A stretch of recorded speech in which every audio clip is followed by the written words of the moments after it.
Welcome to Data Protection for Personal Information, an ICTC webinar series for our student audience. Thank you for joining us today.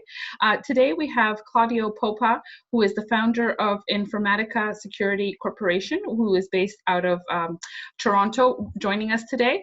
But first, let me tell you a little bit about ICTC and who we are. We're a not-for-profit agency, an independent and neutral policy advisor.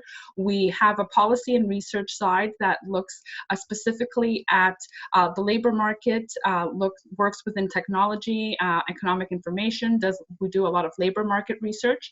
And then we have a capacity and talent building side, which takes the research and the policy advice we've done in order to create capacity building programs. We were originally founded back in 1992 when we were a sector council, and then changed to a non-for-profit back in 2008. Today, we continue to be recognized as a national center of expertise for the digital economy. We're going to get started, as I mentioned, Claudio Popa is with us, and he is a certified information security professional who helps companies secure intangible assets like sensitive corporate data and reputations. For individuals, those intangibles include identities and personal information. Claudio's career spans 30 years, and he has earned the trust of such clients as the Canadian government and some of Canada's largest companies. Claudio is a passionate educator, mentor, and media contributor who has also authored 4 books on data protection, privacy, compliance, and cyber fraud. Let's welcome Claudio. Over to you. Well, thanks very much. I appreciate it. That sounds like a lot of fun. This guy, Claudio, sounds like a blast. I'm glad that you're having me on. I'm hoping that our audience will enjoy today's session. And just as a quick reminder to everyone, feel free to pause any slide to read it or analyze it better. Take your time. There is no quiz at the end, and I'm just going to take you through a bit of a journey about data protection and information. This is the first of 4 digital literacy webinars, and what we're doing is we're saving them so everyone can enjoy them at a later time. They're designed for students and educators and parents. And so there are 2 different flavors of each webinar. There's a student one and another one for educators and parents. So the content is slightly different, but they're designed for their individual audiences, and I hope you enjoy them.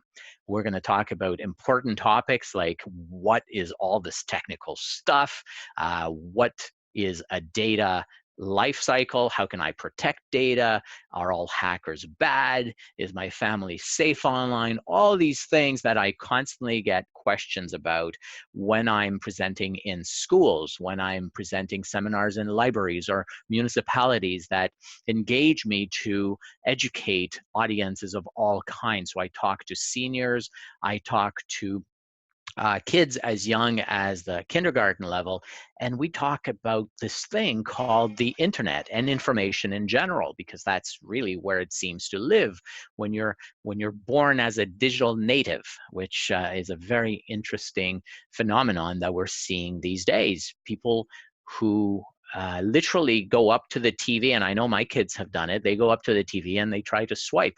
And they're wondering why it's not swiping. So this class is the first one of 4. We're going to have a lot of fun today talking about what is this intangible stuff called information. The next session will be about best practice and how do you do stuff. What kind of mad skills can we impart to you so that you can walk away thinking about this session and saying, hey, you know what, maybe I'll try that. Maybe I'll go to that website. Maybe I'll try that tool. I'm going to give you a lot of those tools in the next session. I hope you enjoy them. The third one, you're going to enjoy even more, how to think like a cybersecurity pro or a hacker. It really is almost the same thing. So adopting that mindset is going to be a lot of fun. I hope you enjoy that one. And of course, number 4 is how can you make sure your data is safe while you sleep? That's where we bring it all together, and we're going to use your newfound super skills to make sure that your information is safe so that you can you can sleep at night. How do you verify that your information is safe? How can you teach others how to do it as well? And of course, how to ask the right questions. So we're going to start with a quick cyber survey. In Canada, we have the Office of the Privacy Commissioner, and this is a government agency that is in charge of helping Canadians protect their personal information, the information about their person. So what they did is they did a survey, and they asked Canadians, how do you feel about privacy, about your information living forever on the internet? And of course, 44% of them are extremely concerned, and they have the right to be. Obviously, the internet seems to store information forever. And now we've got a number of countries that are really looking at that phenomenon and are forcing many of the large websites that you know and love to consider something that we now call the right to be forgotten. And that is something that is taking hold around the world. And companies will be able to acknowledge users and individuals' wishes to be forgotten. Let's say that you've got a website from when you were 12 and you don't want it to impact your job prospects. Well, you should be able to call Google or Microsoft's Bing and say, could you please delete that? It's embarrassing and it no longer reflects who I am today. That is the right to be forgotten. However, it's not widespread yet, and it's a time-consuming process. So Canadians have good reason to be concerned about the potential for things taking a long time to be deleted. All that information that lives forever, what is it? Where does it live? So when I go into schools and I asked students like yourselves, or even younger kids, what's the internet? Where is it? They kind of point around them and they say, well, the internet is everywhere. It's in the air. And they're not wrong. Everything is wireless as far as they're concerned. But I try to illustrate the fact that, you know what, there's a physical side to the internet. It's going through physical cables, and it's in undersea cables, which look like this. They're humongous cables that connect countries and continents together, and they're laid down at the bottom of the oceans by massive ships.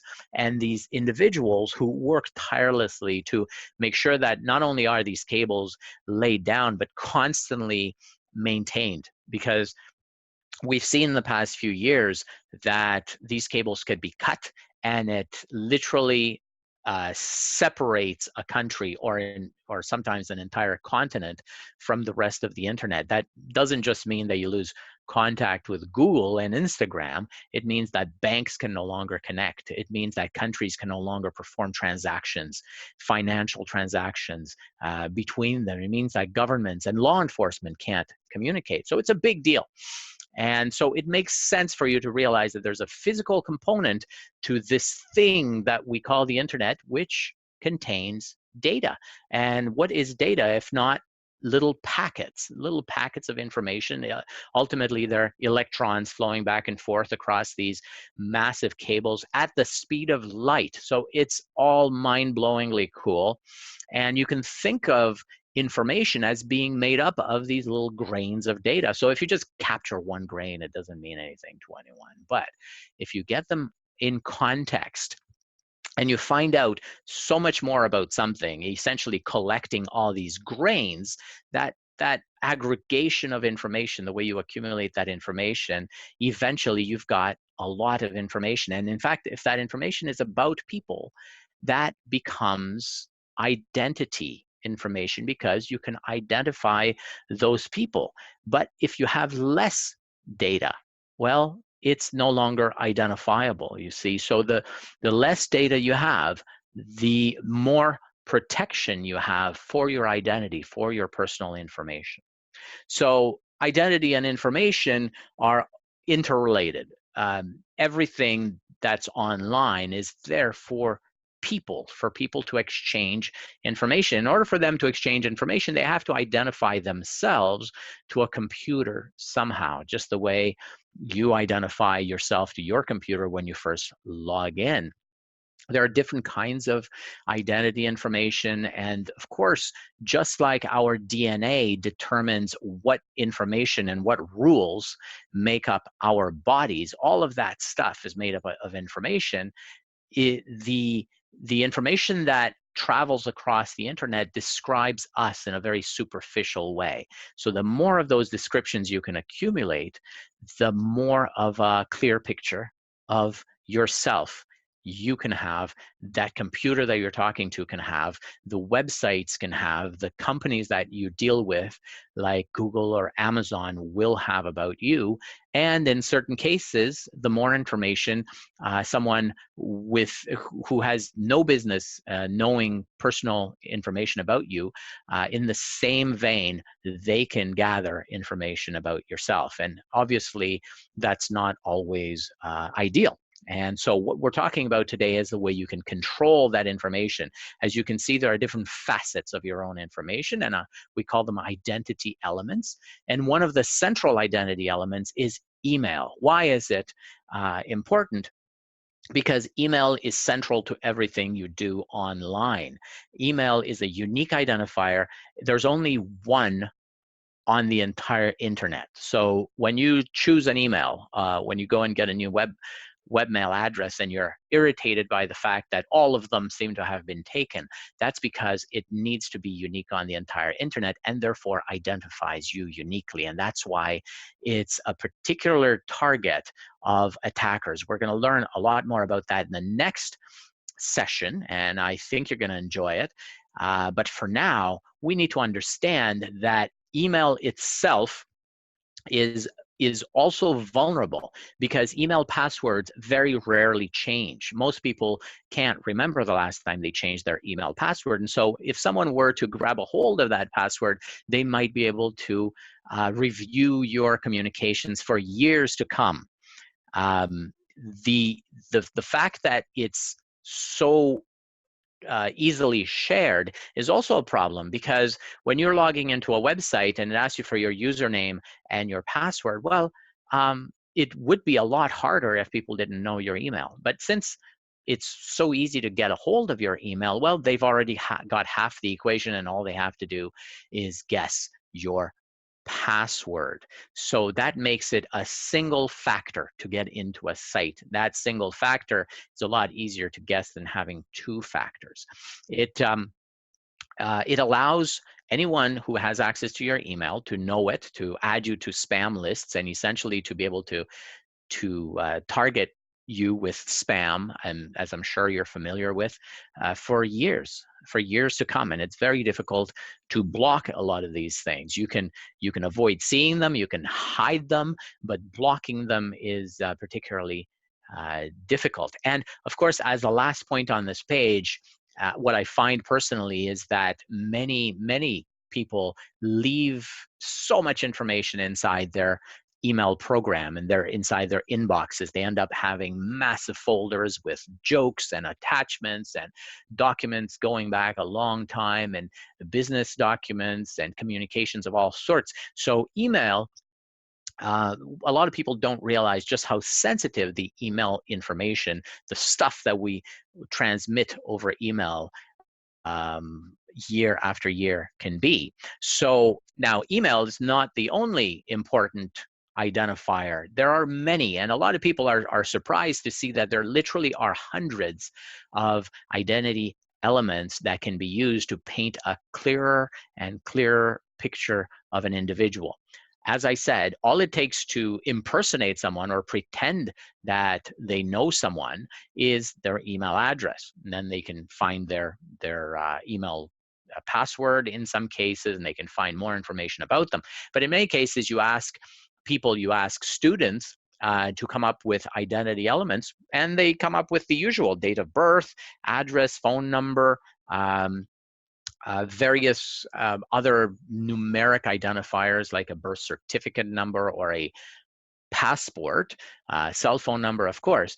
But in many cases, people don't realize that everything they do is creating information about them. So for example, even the way you move your mouse around on Facebook, even the way you look around at products on Amazon is being recorded, and that constitutes identifiers, identifying behavioral information. So your behavior ends up being the same time and time again, and it may identify you uniquely, especially when it's combined with the information from other elements like your passport number, like your driver's license, like your city of birth. All of these things are information, and this information is stored somewhere. And if it's stored in separate different databases, well, it's no longer aggregated, so it doesn't paint a clearer picture of you. But what we're noticing as a trend today is that companies are looking to band together with other companies and to try to get more knowledge about users. And that's an interesting trend because it has a privacy impact, and privacy is a human right. So don't let anyone tell you otherwise. Privacy is protected fundamentally for over 50, 60, now 71 years. It has been protected, and in the Universal Declaration of Human Rights, it says that no one shall be subjected to interference with his privacy, family, home, or correspondence, and certainly has the right to be protected by their government and law against interference or attacks, especially against their honor or reputation. And that's a big deal because in many cases, people try to embarrass others. Cyberbullying comes to mind. Humiliation and harassment can happen when someone finds out information that they think might be embarrassing to their victim if they exposed it. So that can be a very serious thing. And not having personal or private information about someone means that they have fewer things to attack. So it makes a lot of sense for us all to protect our personal information, and even more so to protect the personal information of others and to respect it and to help them protect themselves. So how do we do it? Well, the first thing that comes to mind is we've got passwords. Passwords are always the go-to thing. If we come up with a good password, we think it's going to protect us. A password is simply a secret. It's something that you know, it's something that the computer knows, and if you match what the computer is expecting, well, then you're in. Otherwise, it doesn't work. Ideally, that's in a perfect world. Now, secrets depend on their guessability. If a password can be guessed, then it's not very good, and it exposes you. If a password has been lost or stolen, well, that again renders it completely useless. And if you don't know that it's been stolen or lost, then you are exposed as long as you're not aware of this. If that password is used on multiple websites or multiple accounts, that means one lost password can give someone access to multiple accounts, multiple identity elements, multiple types of information about you.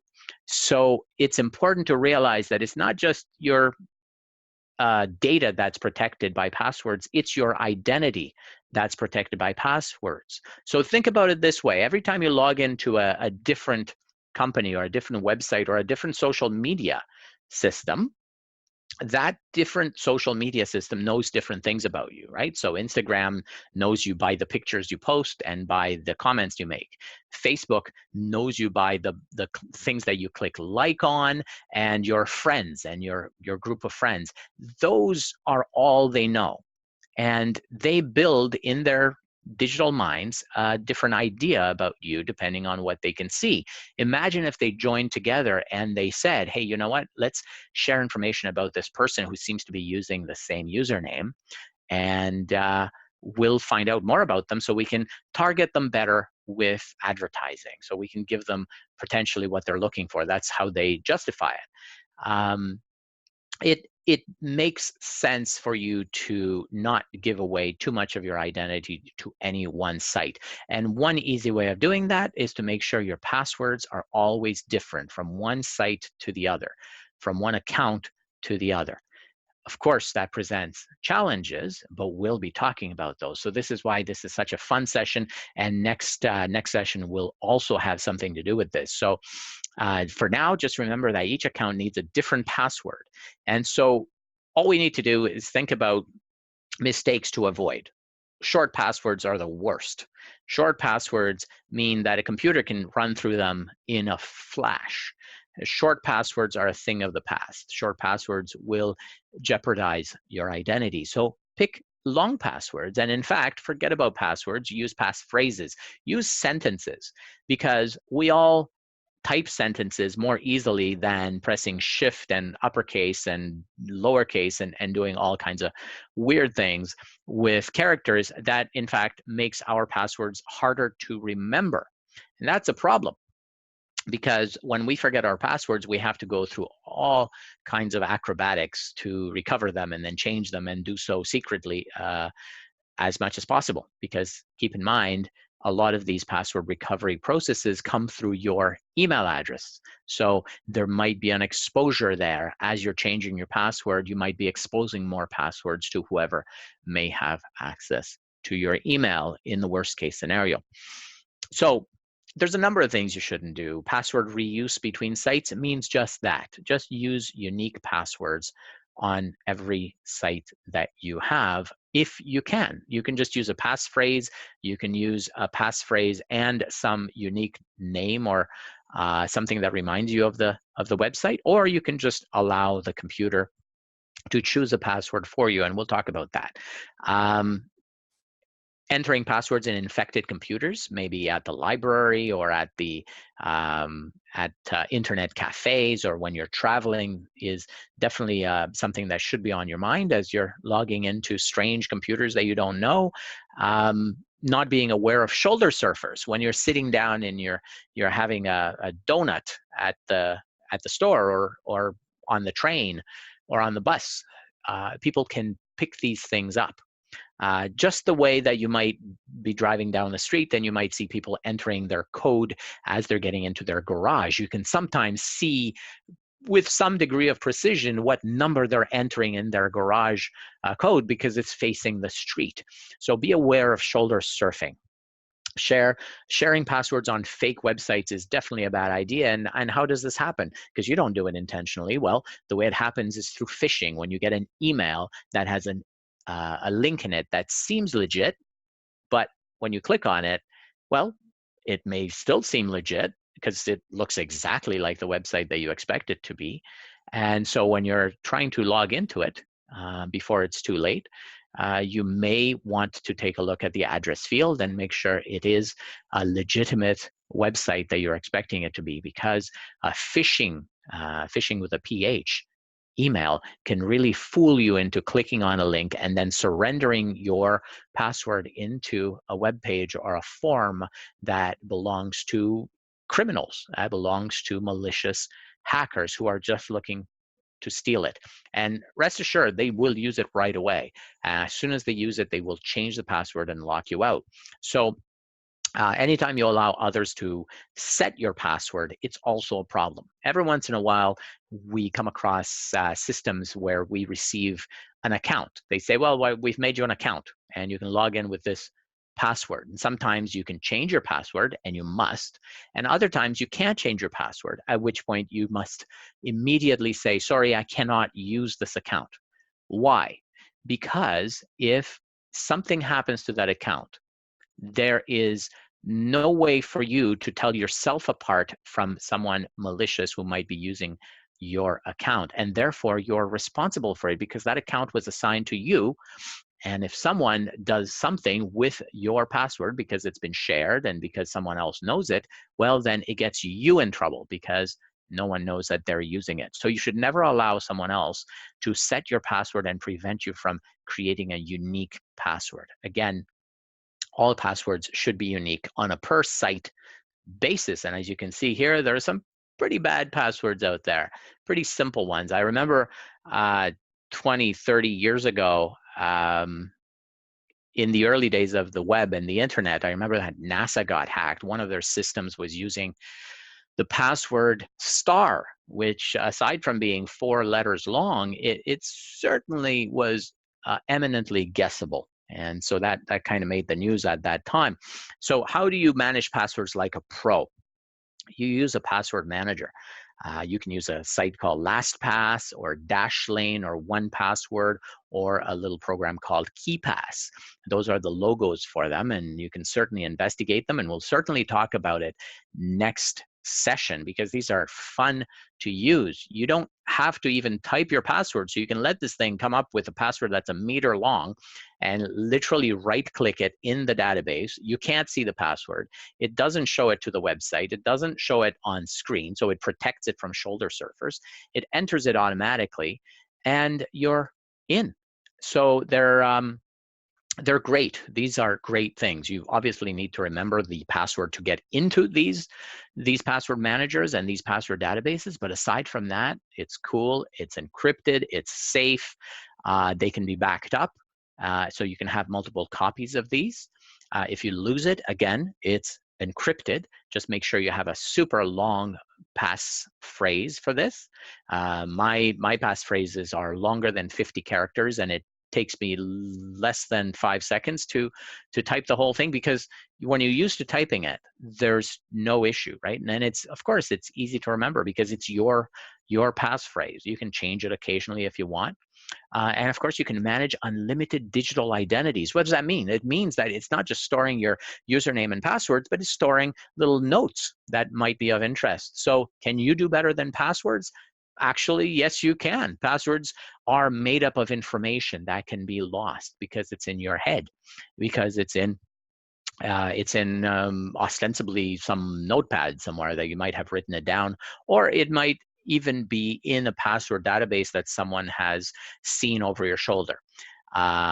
Because certainly there are ways to show the passwords that are in those password databases. So what's the solution when someone has stolen your password and can use it time and time again? Well, combine it with a second code that appears on your cell phone. And I'm sure a lot of you already know about these codes that you can get. These are a second factor, and it's called two-factor authentication, just to sound really fancy, but it's really a code that just pops up on your phone. You can use an app to do it, or you can just get a text message, and that code exists for about a minute, and you type it in, and it's only good for that small window of time that is very hard to exploit by bad guys. So that multi-factor authentication will make you sound really cool if you can pronounce it, and it'll make you sound a lot safer than you were before, simply because you now are able to contain the amount of time that someone can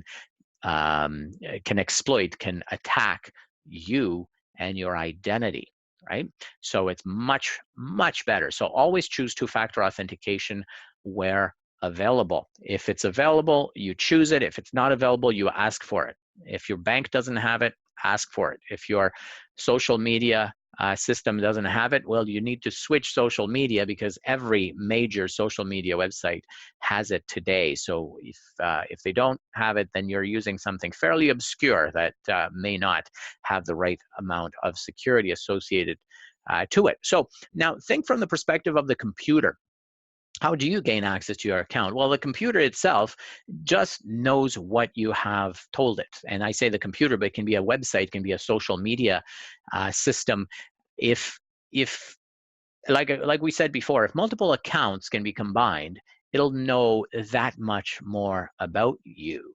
It will know behavioral things. It knows when you log in, when you log out. It knows how long you spent on each page.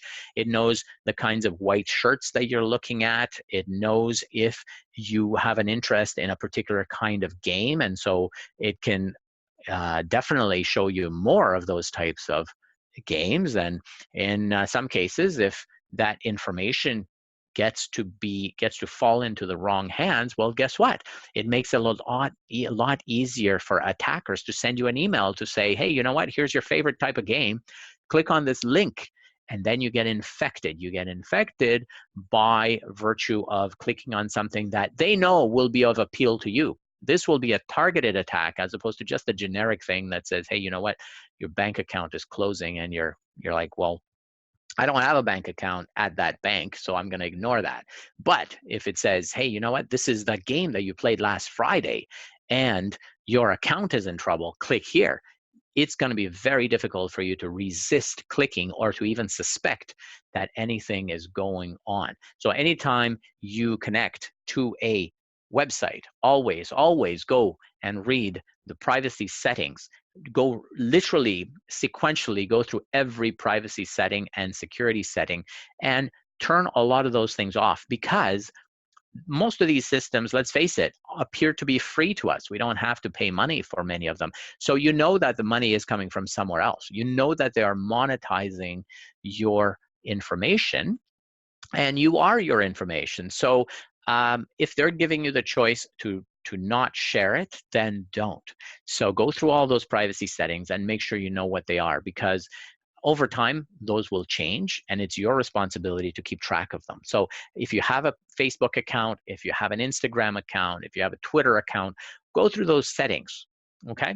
It makes a lot of sense to do that, even if you don't read the privacy policy, which I do recommend. I recommend it if you have trouble sleeping at night, and I recommend it if you have any question about what it is that they're allowing themselves to do with your information. It needs to be in that privacy policy. And of course, it's written by lawyers, so in many cases, it's very arcane and very confusing. But you know what? The first time you read a privacy policy, it'll look like a different language. The 10th time you read one, it'll look like English. So in so doing, you're also able to help others. And you can say, hey, you know what, Mom, check out what it says in this privacy policy. It looks like they're selling our pictures, you know, that kind of thing. So it's interesting. What kind of accounts are in demand? Obviously, social media accounts, email accounts, school accounts, gaming accounts. Instant messaging is a big deal, because what we type about is what we are. So text recognition systems literally look at what you're talking about so that they can find out what they can present you with, what kind of advertising you're going to see. And so it's not just about being bombarded with advertising. It's the fact that somewhere in your file it says this girl likes white shirts, this boy likes simulation type games. All of that information goes into a fatter file, and it never goes out. Okay, so it learns more about you all the time, and sometimes, and in many cases, it learns things about you that you don't even realize that you do, like the way you move your mouse on a page, the way you how long it takes you to click on an ad, or where exactly you click. Things of that nature, which can of course be used against you if that's compromised. So there's a number of accounts. I mean, anything that you log into is an account. And anytime you log into an account, think of it as your digital identity. So those digital identities need to be kept separate. That is your job. You keep those separate, and you make it look like you are a different person to each one of them. If you can, use different email addresses for them. Don't use that same unique identifier that we talked about. But we'll talk more about that next session. There is this important issue with unintentional oversharing. That means that many sites have gotten into the habit of saying, hey, you know what, instead of entering your username and password, just click here to log in with Google or Facebook or whatever. So when that happens, Facebook logs you into a different site. And in so doing, the two sites are sharing information about you. Until that point, they don't realize that the account that you've set up on Facebook and the account that you've set up on, say, Twitter is the same physical individual. Until you click that button, they don't know that you're the same person. If you click that button, you're unifying those two accounts in the computer's brain, and suddenly they're sharing information. And one of them, you can even imagine this happening. One of them is saying, well, we saw him click on a blue shirt, and look at that, he likes blue cars. Hey, that makes sense. Maybe blue is his favorite color.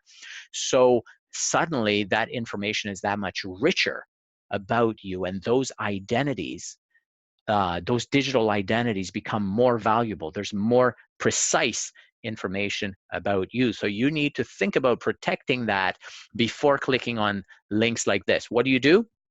You log in with your unique unique identifier, your unique username, and unique password. You don't log in with another program because you don't want to give them the opportunity to think that you are the same person. Okay, keep your digital identities separate. And so that kind of data collection amounts to something we call big data. Big data is this concept that came around about 7-8 years ago, and it really is the meaning of over collection. It means collect as much information about something or someone, and we'll figure it out later. So it's just mountains of information. There are humongous computers that are set to doing all of this work of sifting through this data. And in some cases, they find that, they find someone who moves the mouse in one way, and somewhere at the other corner of the database, they find someone else who moves the mouse that way, and they realize, hey, wait a minute, maybe it's the same person. So that is a privacy invasion. You are trying to keep those two identities separate, but they are bringing them together, and they assign a probability to it. They say, you know what, there's a 70% chance that this person's the same. And what if we put those data elements together? Well, let's see what else we can learn from this. So that kind of privacy invasion puts you at risk. It puts individuals at risk. And it's especially when we're talking about underage individuals, when we're talking about special needs groups, when we're talking about special audiences, these types of information are these insights are gleaned without consent. And consent is something we're going to talk about throughout the series. Consent means with the okay of the individual. Well, the individual doesn't even have a chance to provide that consent, to say, yes, that's okay by me that you have identified me as being the same person on those two systems. So that's a problem. So when in doubt, use pseudonyms. Be pseudonymous. So aside from being able to pronounce that funny word, being pseudonymous simply means picking a nickname and going with it. And if you want to pick a nickname, pick an email address that goes with that nickname. So what if you've got 2 email addresses or 10 email addresses? Be Batman, be Superman, be whatever obscure superhero you want. And of course, you can imagine I have a lot of fun with kids in schools talking about which superhero you want to be. Sometimes they make up their own heroes. Sometimes they don't even have capes because, you can trip on them. And so you can disassociate yourself from your physical identity. And this is an interesting thing that you can think about as you go to sleep. 1, it'll put you to sleep. And 2, it will allow you to think about data as being this cool thing that you can't touch, but you can create and you can manipulate and you can shape the way you want. So anything that is cloud-based, think of it as being on the web, but it's in someone else's computer, usually in a different country with different laws. So your privacy rights may not be protected in those other countries. So if someone says, hey, you know what, log into our cloud-based system because we're going to do great things for you, log in with an assumed name first. See if they are worthy of respecting your privacy. See if they are okay with the fact that you want to not overshare, that you want to give them as little information as possible. And again, read the privacy policies on education technology sites and website applications. An application is simply a program that's running on the web. So EdTech is a big hashtag nowadays. It's an up-and-coming thing, and it's a lot more popular than it used to be because EdTech is now going into schools and they're saying, we've made this website, it can do all these wonderful things, get all your kids in there, get every student account set up, and we'll do these wonderful things. Well, guess what? These are online systems. They're cloud-based databases that just accumulate information about students. You should be protecting your student data, but more importantly, you should be asking the right questions. Hey, where's the privacy policy? Why does it say here that they're tracking us? How come they're sharing our information with all their friends or just a particular group of companies that we don't know about? Is that okay? No, it's not. You have the right to say no to sharing your information. And the privacy commissioner's job is to protect that right.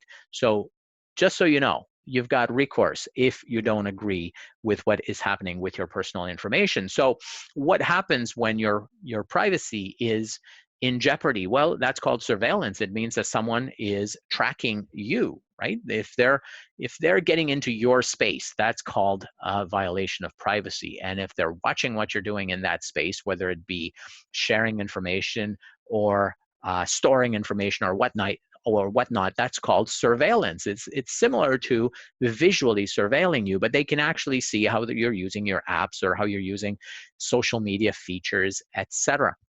So even though you may not understand these yet, we'll talk about it. Look for compliance with privacy laws like PIPEDA or HIPAA or PHIPAA or GDPR. These are just obscure acronyms and initialisms, actually, that simply mean that there are laws in place to protect your right to controlling your own information. So always set privacy settings high as soon as possible when you log into a system, because chances are your data is being tracked as soon as you log in, right? You're creating logs. Somebody is watching what you're doing because you're doing it on their system. So if you're doing it on their system, then it makes sense for them to be watching what you're doing on their system. It's totally understandable.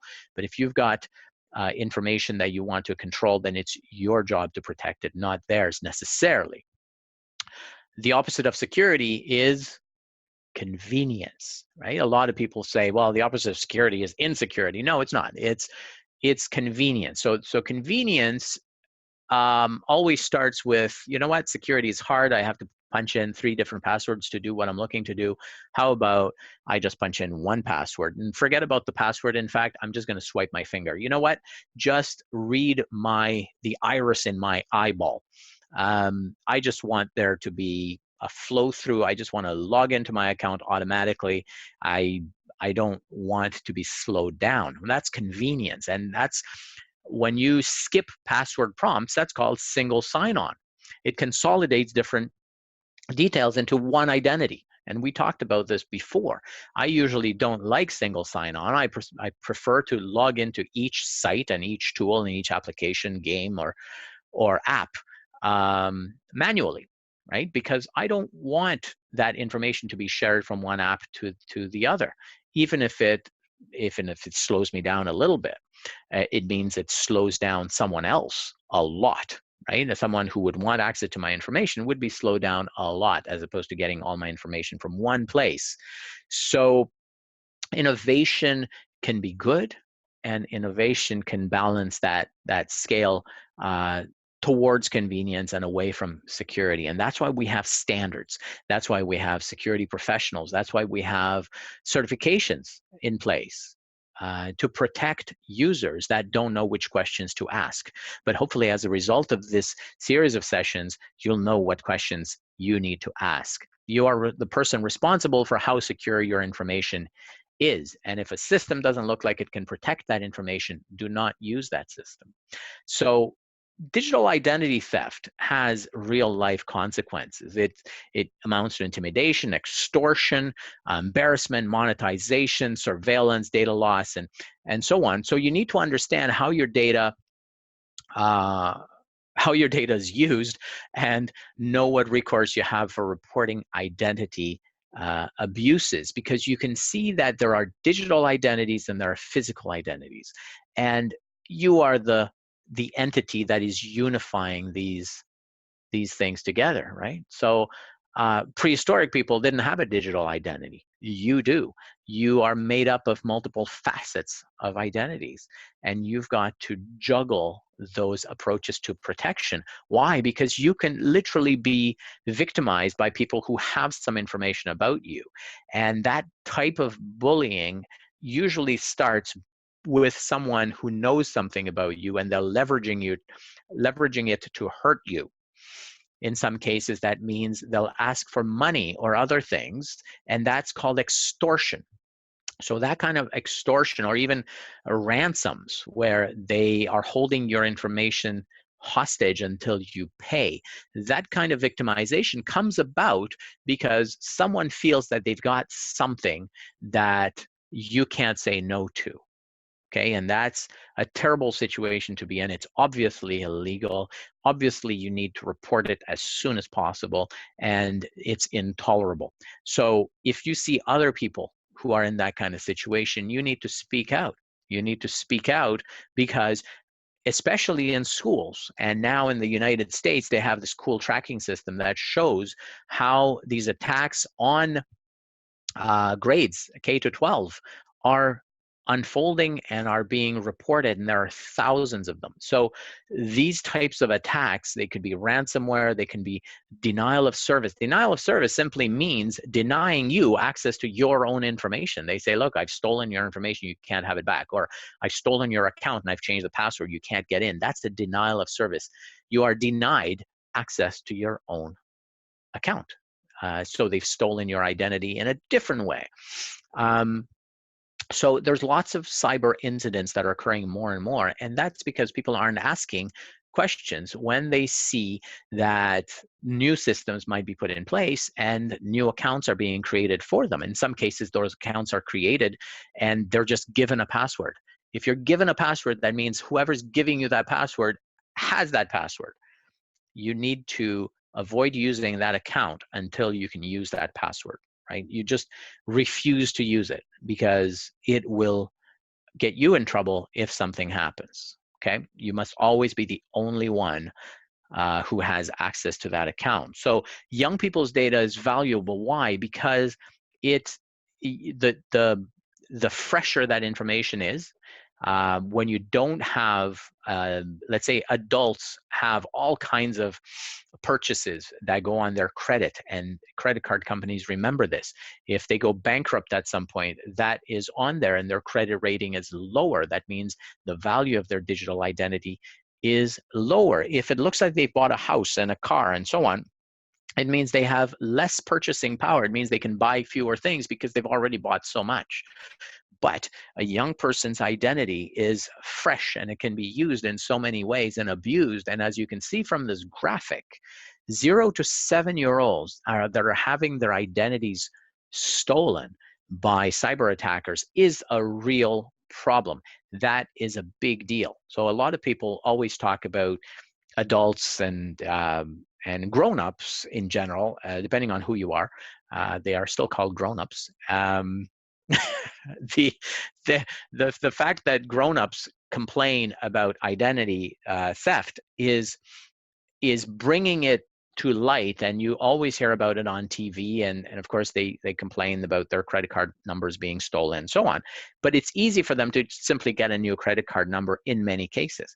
It's impossible for a young person to get a new identity because they don't even have credit card numbers to change. They don't have a credit bureau to protect them. So it's very important to protect young people's information, and that starts with not feeding it into systems, not feeding into cloud systems, into systems that will manage their digital identities, systems that will prevent them from changing their passwords, and systems that will identify them to whoever it is, school or a private company that's running this for the school, or a commercial entity that's looking to buy and sell their information. So don't be the one supplying student data to sites that collect and monetize it. That goes for you, and it goes for your teachers, and it goes for your parents as well.